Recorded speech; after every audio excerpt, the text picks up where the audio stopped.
ഏറ്റവും ആഗ്രഹിക്കുന്ന ഒരു കാര്യത്തിനായി 20 വർഷം കാത്തിരിക്കേണ്ടി വന്നാൽ പ്രതീക്ഷ കൈവിടാതെ, വിശ്വാസം കൈവിടാതെ എത്ര പേർക്ക് പിടിച്ചു നിൽക്കാൻ കഴിയും? അതാണ് യോവാക്കീമിന്റെയും അന്നായുടെയും കഥ.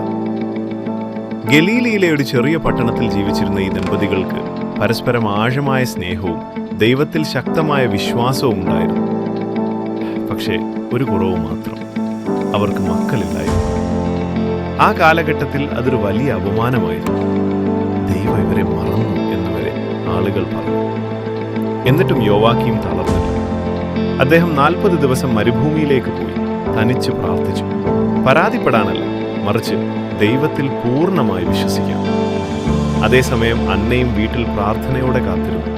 തനിക്കൊരു കുഞ്ഞിനെ കിട്ടിയാൽ ആ കുഞ്ഞിനെ ദൈവത്തിന് തിരികെ സമർപ്പിക്കുമെന്ന് അവൾ മനസ്സിൽ വാഗ്ദാനം ചെയ്തു. ഒടുവിൽ ദൈവം ഇടപെട്ടു. ഒടുവിൽ ദരുമാലാഖ ഇരുവർക്കും വെവ്വേറെ പ്രത്യക്ഷപ്പെട്ട് ഒരേ വാക്കുകൾ പറഞ്ഞു. നിങ്ങളുടെ പ്രാർത്ഥന ദൈവം കേട്ടു. താമസിയാതെ അവർക്കൊരു പെൺകുഞ്ഞ് ജനിച്ചു. ആ കുഞ്ഞിന് അവർ പേരിട്ടു മറിയം.